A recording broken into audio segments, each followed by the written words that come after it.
मैं गार्गी आज ये टॉपिक लेके आई हूँ कि normal weight of a healthy child क्या होना चाहिए। अक्सर हम पेरेंट्स बहुत ही वरीड रहते हैं सोसाइटी पॉइंट ऑफ व्यू से, या किसी ने हमारे बच्चे को ये कह दिया कि वो बहुत पतला दिख रहा है, या बहुत ही तुम केयर नहीं करती, बहुत पतला है, वेट गेन नहीं कर रहा। तो अक्सर पेरेंट्स क्या करते हैं, स्पेशली मदर्स बहुत चिंताग्रस्त हो जाती हैं कि मेरा बच्चा पतला है और वो मोटा नहीं हो रहा है, ये सारी चीज़ें। लेकिन आज हम इसी टॉपिक पे चर्चा करेंगे। उससे पहले अगर आपने मेरे चैनल मॉमीज़ वर्ल्ड को सब्सक्राइब नहीं किया है तो ये प्लीज़ एक बड़ी सी रिक्वेस्ट है, सब्सक्राइब इट। इससे कि मुझे मोटिवेशन मिलेगा और मैं और नए नए वीडियोस आप तक पहुंचाऊंगी। तो प्लीज़ सब्सक्राइब करिए, अपने फ्रेंड्स फैमिलीज़ सर्कल बड़ा करिए, मॉमीज़ वर्ल्ड का फैमिली बड़ा करिए फ्रेंड्स। तो चलिए अपने चलते हैं अपने टॉपिक की ओर।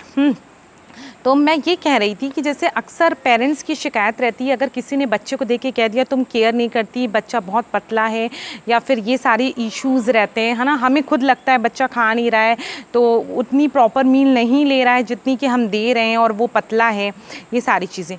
तो आज मैं कुछ ऐसी बातें आपको बताऊँगी जिससे कि आपको थोड़ा सी राहत मिलेगी कि सच में मेरा बच्चा अच्छा ग्रो कर रहा है कि नहीं कर रहा है।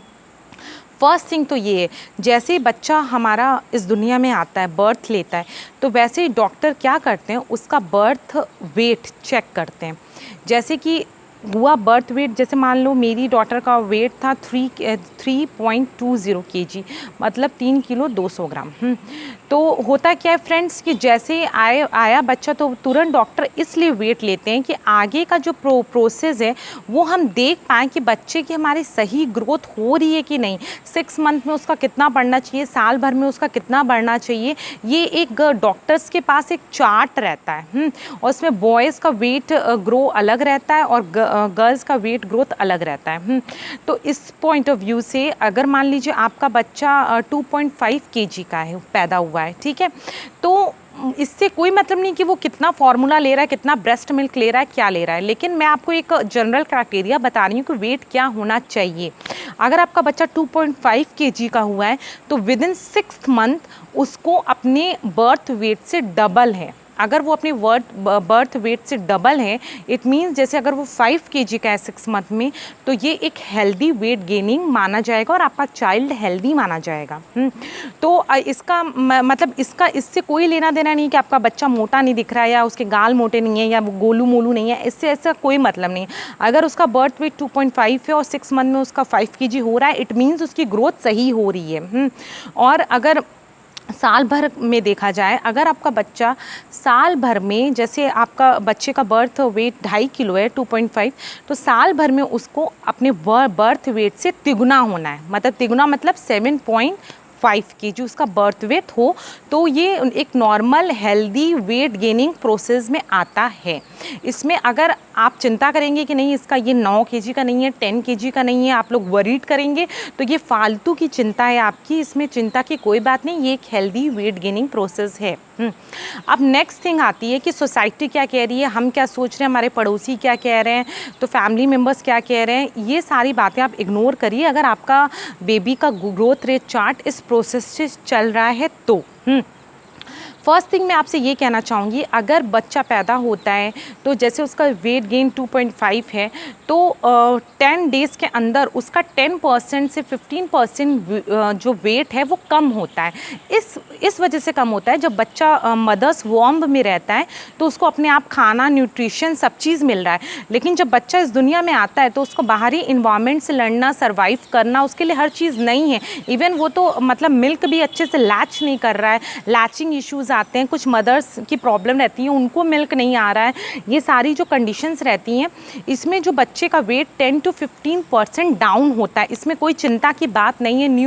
मैं न्यू मॉम्स से कह रही हूँ, इसमें कोई भी चिंता की बात नहीं कि आपका बेबी वेट कम हुआ है 10 to 15 डेज़ के अंदर। लेकिन 1 मंथ के अंदर बच्चा वापस अपना जो बर्थ वेट होता है वो रिकवर कर लेता है और भी वो गेनिंग प्रोसेस में आ जाता है वेट। तो मैं आपसे ये कहना चाहूँगी फर्स्ट थिंग कि अगर आप अपने बच्चे को मिल्क, जो फर्स्ट मिल्क आता है कोलेस्ट्रम जिसको कहते हैं, वो आप अपने बच्चे को ज़रूर पिलाएं। और अगर आपको ब्रेस्ट मिल्क नहीं हो रहा है तो इसमें भी कोई टेंशन की बात नहीं है, आप रेगुलर लैच बच्चे को ज़रूर कराएं।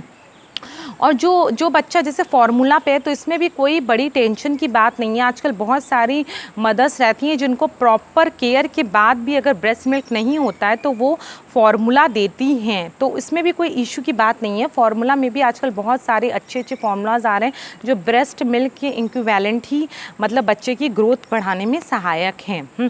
तो आप वो भी दे सकते हैं। और जैसे अगर आप ब्रेस्ट मिल्क दे रहे हैं तो ब्रेस्ट मिल्क में आप ये ध्यान रखिए, डॉक्टर्स भी कहते हैं कि जैसे 15 मिनट वन साइडेड ब्रेस्ट और 50 मिनट्स अदर साइडेड ब्रेस्ट, मतलब बच्चा एक ब्रेस्ट से अगर पूरा मिल्क ले रहा है तभी उसको प्रॉपर न्यूट्रिशन मिलेगा। होता है क्या है कि जैसे बच्चा एक ब्रेस्ट मिल्क सक कर रहा है और उसने 5-10 मिनट पी के फिर छोड़ के दूसरा कर लिया, तो उसमें क्या होता है बच्चे का जो मतलब ब्रेस्ट का जो फोर मिल्क रहता है वो पतला रहता है, उसमें एंटीबॉडीज़ रहती हैं जो बच्चे की रोग प्रतिरोधक क्षमता को बढ़ाने में सहायक रहती हैं और एलर्जीज़ और इन्फेक्शन से दूर रखती हैं।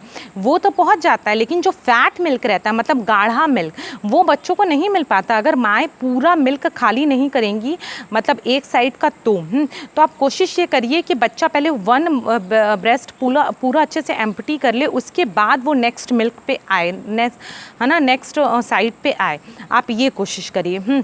तो इससे आप देखेंगे कि जो फैट मिल्क होता है वो भी उस तक पहुंचता है, मतलब जो बाद का मिल्क होता है वो फैट गेनिंग मिल्क रहता है। जैसे कि कुछ माएँ जैसे ऑफिस भी जैसे गोइंग रहती हैं तो आप देखते होंगे वो ब्रेस्ट मिल्क स्टोर करके जाती हैं, तो आप कुछ देर बाद आप देखेंगे जो नीचे नीचे रहता है वो तो पतला रहता है, वो बैठ जाता है और ऊपर एक लेयर टाइप की जम जाती है मिल्क की, उसी को किसी की पतली रहती किसी की मोटी, तो वो आप देखेंगे कि वो एक तरह का फैट रहता है जो बच्चों तक पहुँचना बहुत ही ज़रूरी रहता है उनकी हेल्दी प्रोसेस के लिए। फिर नेक्स्ट चीज़ ये है कि अगर आपका बच्चा 6 मंथ बाद मतलब फूड इंट्रोड्यूस करता है, वीन करता है, उसको वीनिंग कहा जाता है। अगर आपका बच्चा वीनिंग पे स्टेज पे आ गया है तो भी मैं आपसे यही कहना चाहूँगी कि अप टू 1 ईयर आप अपने बच्चों को मतलब मिल्क पे ही, मतलब मेन क्राइटेरिया आपका यही होना चाहिए कि मेरा बच्चा मिल्क ही पिए। ब्रेस्ट मिल्क पे है तो ब्रेस्ट मिल्क फूड आप इंट्रोड्यूस करिए as a taste bud increase करने के लिए, लेकिन जो मेन चीज़ रहेगी वो आपकी मिल्क ही होनी चाहिए।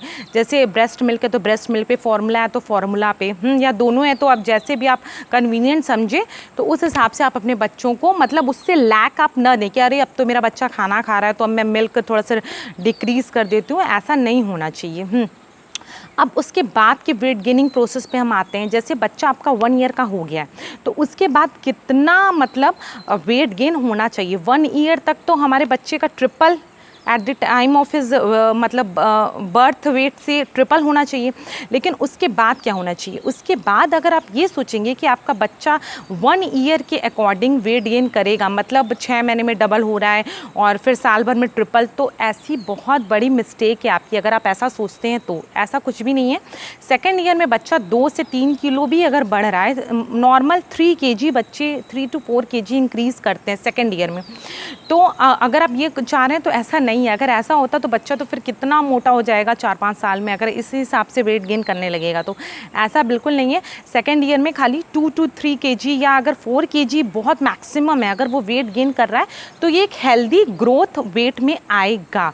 जैसे अगर आपका बच्चा 7.5 था, 2.5 kg का हुआ 7.5 था वो 1st ईयर के एंड में, और 2nd ईयर में उसने खाली मतलब 2nd ईयर में खाली उसने 3 kg ही मतलब बढ़ा है, जैसे मतलब 10.5 ही उसका बढ़ा है, तो ये एक हेल्दी वेट मतलब गेनिंग प्रोसेस में आएगा।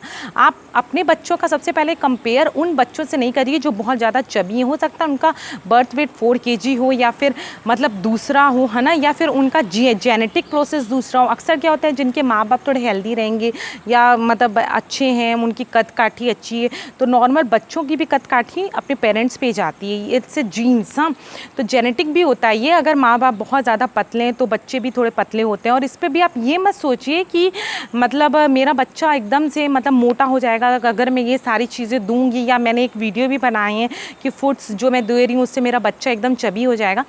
बच्चे इतनी ज़्यादा एक्टिविटीज़ करते हैं फ्रेंड्स, 6 मंथ बाद भी वो क्रॉलिंग कर रहे हैं, सिटिंग कर रहे हैं, रोल ओवर कर रहे हैं, 1 ईयर के बाद वो चल रहे हैं, भाग रहे हैं, दौड़ रहे हैं, तो वो जितना खाना खा रहे हैं वो उतना डाइजेस्ट भी कर लेते हैं। पर आप उनका एक रूटीन सेट कर लीजिए कि मुझे ये सारी चीज़ें न्यूट्रिशन उन तक पहुँचाना है।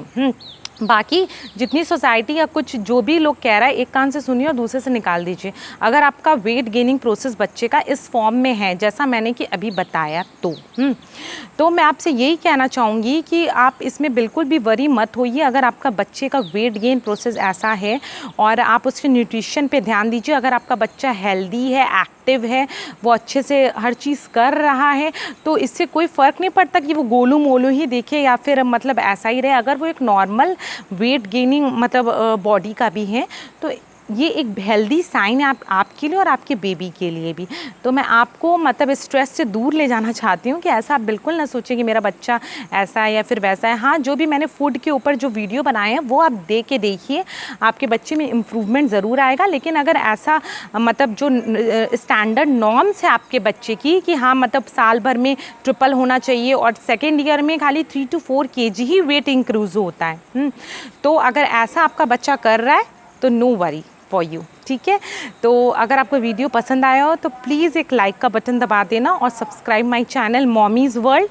मिलते हैं अपने नेक्स्ट वीडियो में, तब तक के लिए goodbye, good care of yourself, take good care of yourself, bye bye.